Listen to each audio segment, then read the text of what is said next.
एक सन की राजा हर रोज सुबह अपनी रानी को खड़ी कर उसकी नथ में से 100 तीर निकालता और पूछता, हे कोई इस धरती पर मेरे जैसा वीर मर्द। रानी बेचारी कहती कि नहीं महाराज, आप जैसा वीर पुरुष और कोई नहीं। समय बीतता गया। एक बार रानी की माँ रानी से मिलने आई। जब उसने रानी की हालत देखी तो उसकी आंखों में पानी आ गया। बोली, बेटी यह कैसी हालत बना रखा है, बिल्कुल सूखी लकड़ी हो गई हो। तुम्हें कोई बीमारी है क्या? कोई दुख दे रहा है क्या? या फिर तुम्हें समय से रोटी नहीं मिल रही? आखिर क्या बात है? अब रानी कैसे अपने माँ को अपना दुख बताती कि राजा हर रोज सुबह उसे खड़ी कर उसकी नथ में से 100 तीर निकालता। हर तीर में उसका कलेजा बाहर आने को हो जाता। अगर वह जरा सी भी हिली या राजा जरा सी भी चूका तो प्राण गए। पर माँ ने जब बार बार दबाव देकर रानी से पूछा, तब रानी बोली, क्या बताऊँ माँ, किसी चीज की कोई कमी नहीं है। अन्न का भंडार भरा हुआ है, पीने को अच्छा पानी है, तो फिर बात क्या है।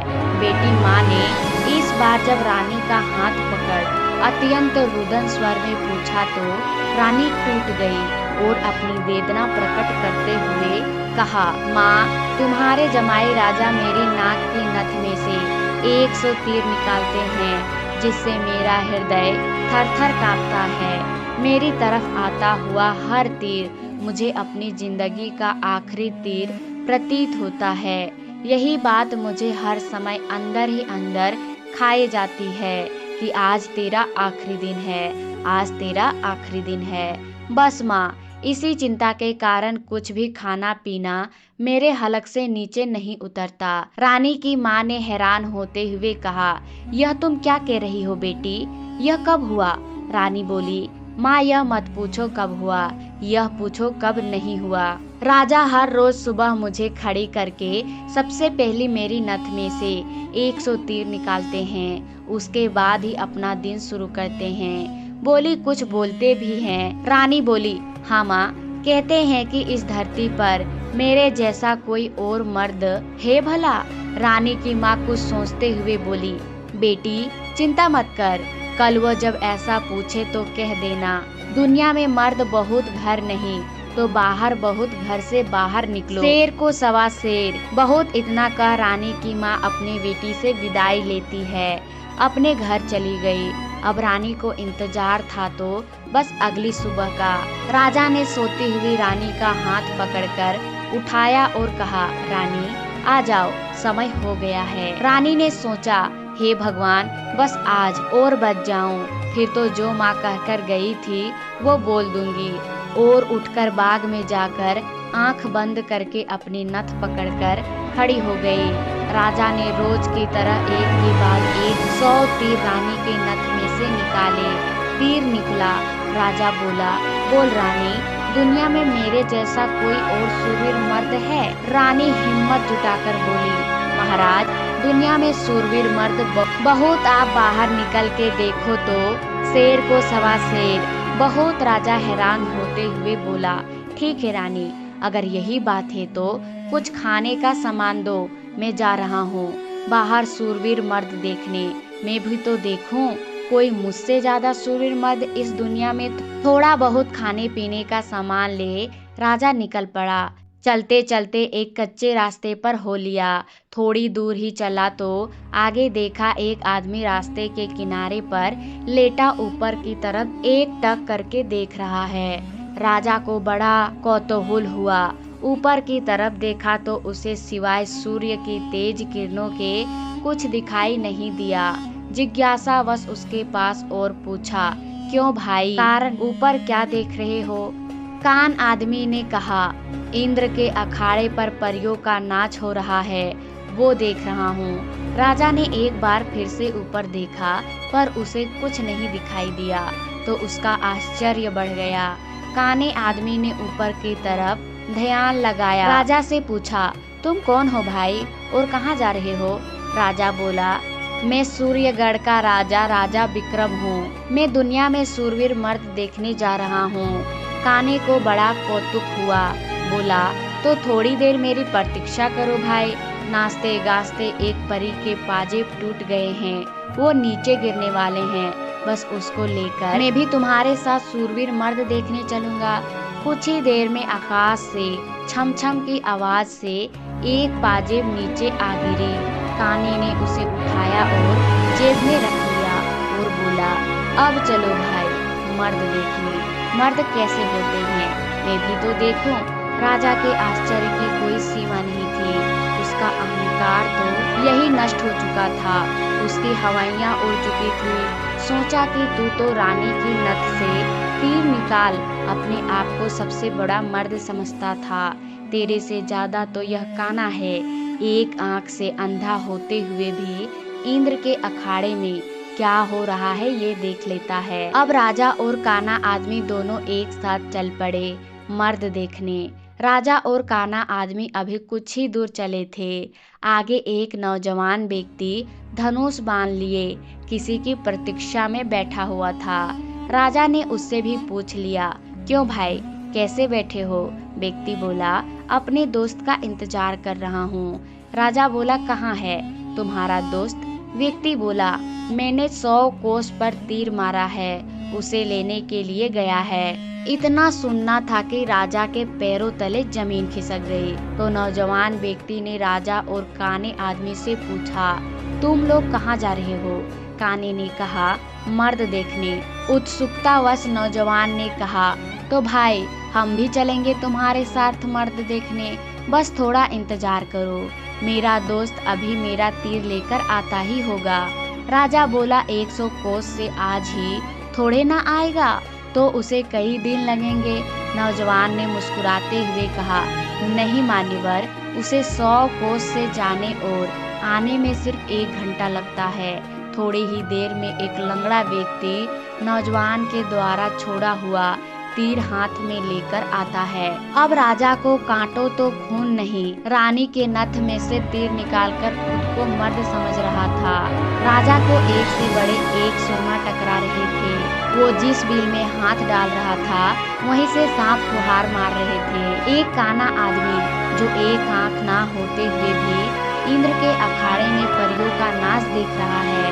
एक युवा पराक्रमी नौजवान 100 कोस तक तीर मार रहा है। एक अपाहिज लंगड़ा आदमी 100 कोस की दूरी सिर्फ 1 घंटे में नाप देता है। बोझिल कदमों के साथ राजा अब उन तीनों के साथ आगे चल पड़ता है। चलते चलते वे एक नगर में पहुँचे जहाँ एक राजा की लड़की का स्वयंवर चल रहा था। स्वयंवर की शर्त थी कि जो व्यक्ति 50 कोस से 2 घंटे में हंसता पान बोल सुपारी ला देगा उसी के साथ रानी का विवाह कर दिया जाएगा। चारों में से लंगड़ा ही इस काबिल था जो कोसों की दूरी मिनटों के हिसाब से तय कर सकता था। अंततः चारों की सलाह पर लंगड़ा व्यक्ति स्वयंवर की शर्त पूरी करने के लिए तैयार हो गया और शर्त के अनुसार हंसता पान बोल सुपारी लाने के लिए चल पड़ा। रानी के स्वयंवर की शर्त के अनुसार लंगड़ा व्यक्ति तेजी के साथ उस दिशा में बढ़ने लगा जहां हंसता पान बोल सुपारी का पेड़ था। अपनी दिव्य गति से थोड़े ही समय में वो उस पेड़ के पास जा पहुंचा। उसने सुपारी तोड़ी और अपनी जेब में डाल ली। सोचा अभी तो बहुत समय है, क्यों ना थोड़ी देर सुस्ता लिया जाए। यह सोचकर वह उस पेड़ के नीचे सुस्ताने के लिए लेट गया। ठंडी हवा के झोंकों से जल्दी ही उसकी आंख लग गई। उधर तीनों के समय बीतने के साथ साथ चिंता बढ़ रही थी। 2 घंटे पूरे होने को आए थे, बस थोड़ा ही समय बचा हुआ था। नौजवान तीर अंदाज ने कहा, इतना समय तो उसे कभी नहीं लगता, जरूर कुछ बात है। काने आदमी ने कहा, रुको मैं देखता हूँ। जब काने ने देखा तो वह पेड़ के नीचे सो रहा था और पेड़ से एक खूंखार जहरीला सांप उसे काटने ही वाला था। जब यह बात उसने साथियों को बताई कि वह तो सो रहा है और एक जहरीला सांप उसकी तरफ बढ़ रहा है, तब तीरंदाज नौजवान ने काने से कहा, तुम मेरे लिए तीर का निशाना सांप के फन पर लगाओ।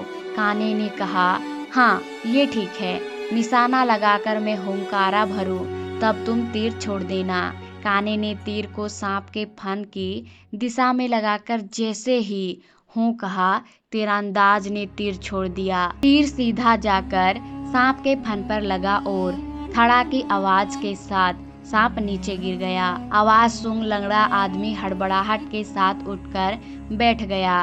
देखा तो एक जहरीला सांप उसके पास मरा पड़ा है और उसके दोस्त का तीर सांप को लगा हुआ है। सारा माजरा उसे समझते देर न लगी। वो दिव्य गति के साथ नगर की ओर दौड़ा। समय रहते वह हंसता पान बोल सुपारी लेकर राजमहल पहुंच गया। अब समस्या यह थी कि राजकुमारी पर असली हक किसका है। राजा अगर घर से मर्द देखने नहीं चलता तो यह सारा किस्सा ही शुरू नहीं होता।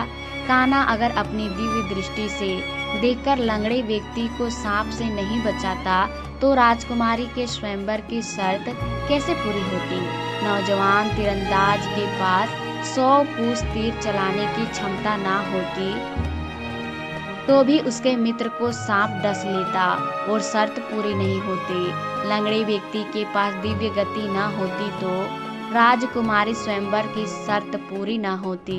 राजकुमारी का पति कौन होगा।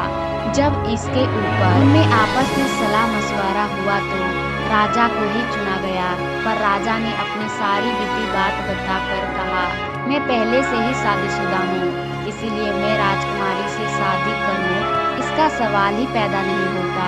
मैं तो तुम सबका शुक्रगुजार हूँ कि मेरा खोखला वहम तोड़ने के लिए। कान्हे ने कहा, मैं तो इंद्र के अखाड़े में अपने परियों के साथ ही खुश हूँ और वैसे भी मेरे दिन अब उस ऊपर वाले को याद करने के हैं। बारी आई युवा तीरंदाज की। उसने अपने मित्र से कहा, मित्र, राजकुमारी के साथ तुम्हारा विवाह होना चाहिए क्योंकि तुमने ही स्वयंवर की शर्त का सीधा पालन किया और राजमहल में शर्त के अनुसार हंसता पान बोल सुपारी लेकर आए। इसीलिए शर्त के दृष्टिकोण से देखे तो राजकुमारी पर तुम्हारा ही हक बनता है। तीरंदाज की बात सबको सही लगी और सबने सहर्ष सहमति जताई। लंगड़े व्यक्ति के साथ राजकुमारी का विवाह हो जाता है। सभी बहुत खुश थे। राजा सभी को अपने राज्य आने का निमंत्रण दे रहे थे। खुशी खुशी उनसे विदा लेते हैं। अपने मन में वो अब कभी रानी के साथ दुर्व्यवहार न करने की शपथ लेते हैं। निष्कर्ष, वास्तविक वीरता केवल बाहरी शक्तियों में नहीं बल्कि आंतरिक विनम्रता, संयम और दूसरे की महत्ता को समझने में होती है।